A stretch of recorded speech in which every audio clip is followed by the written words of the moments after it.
57 channels and nothing on. 57 channels and nothing on. Now I'd like to introduce our special guest, Twa. Twa, come over. Join us on the bed.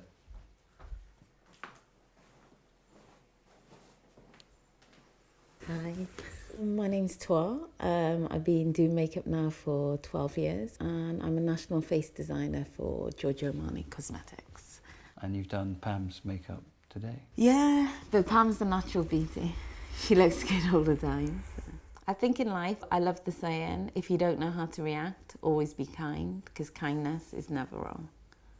Twa, that's a Vietnamese name? Yeah, my parents came, I was born in Wales, but my parents were from Vietnam. They came over as refugee boat people in about 1979. I'm very lucky I've never felt depressed before in my whole life. My parents suffered, I've never had to, so I feel very blessed for that. And I have wonderful people in my life. And I really believe that whoever comes into your life is there for a reason and for the perfect amount of time.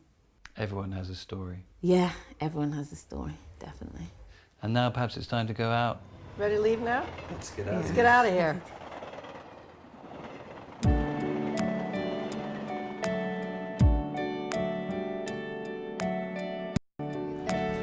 Here we are Yeah. on Cricklewood Broadway. Oh It's my your God, neighbourhood. here we go again. The Silk Route, The Silk Route, like the Silk Route out east. where all cultures meet, where everyone comes together. When I go to my barber in Cricklewood Broadway, I meet men from countries I didn't even know existed. Should we go in and meet him? What, you need a haircut? Hello, my darling. How are you? Hello, my darling. How are you?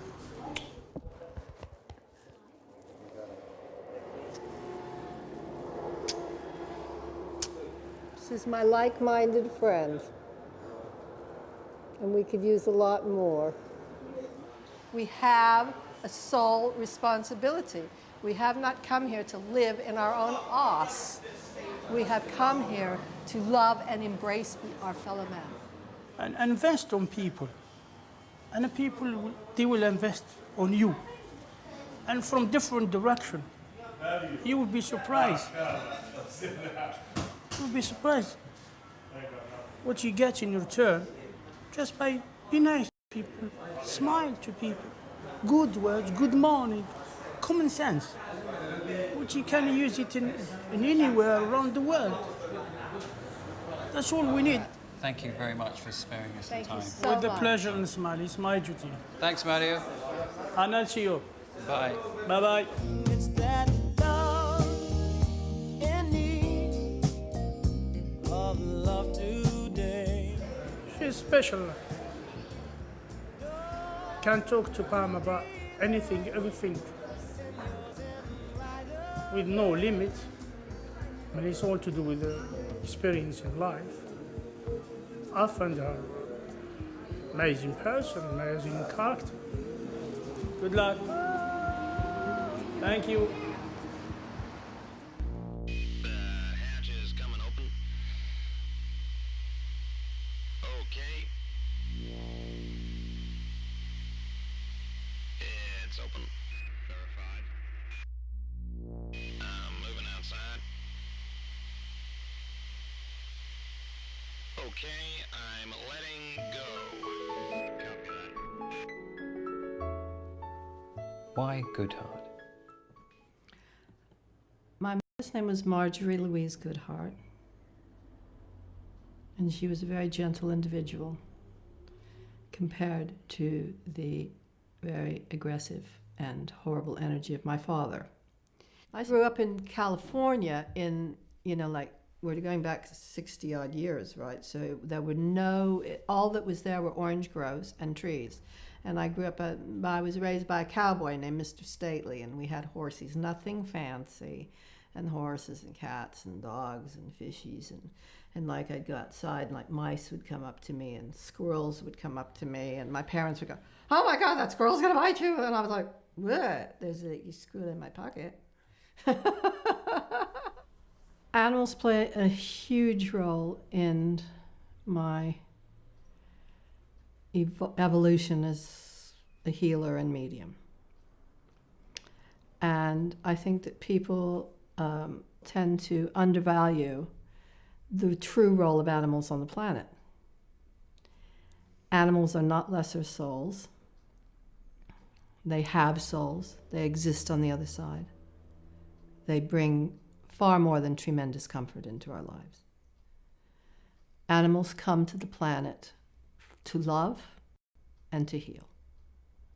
And if you question their wisdom, their innate wisdom, animals that were free did not die in the tsunami. Animals that were free ran to higher ground.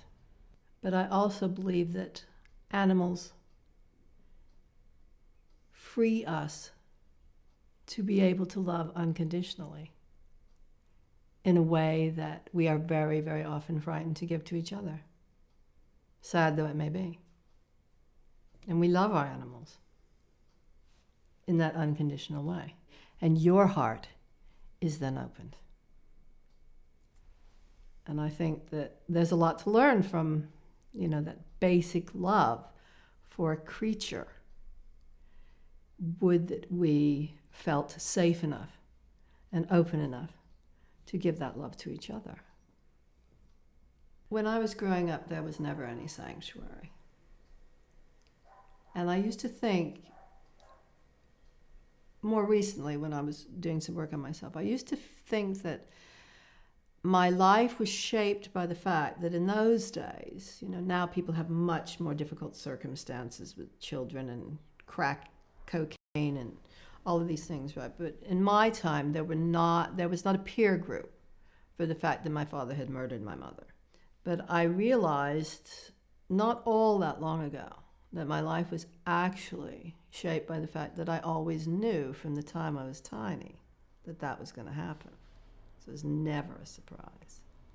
And when you think about it, when you switch off your worldly, more egotistical self and begin to think from here, feel from here, things are not such a surprise. They might not be as you wish, but it's not that big of a surprise.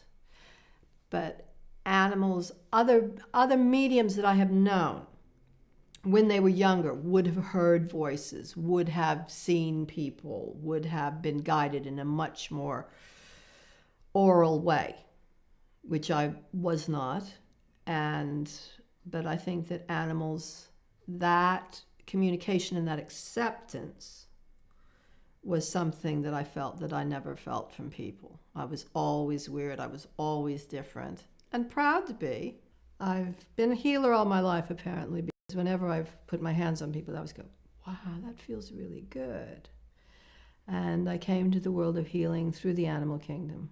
I came to the world of the natural medicines that I employ through the animal kingdom.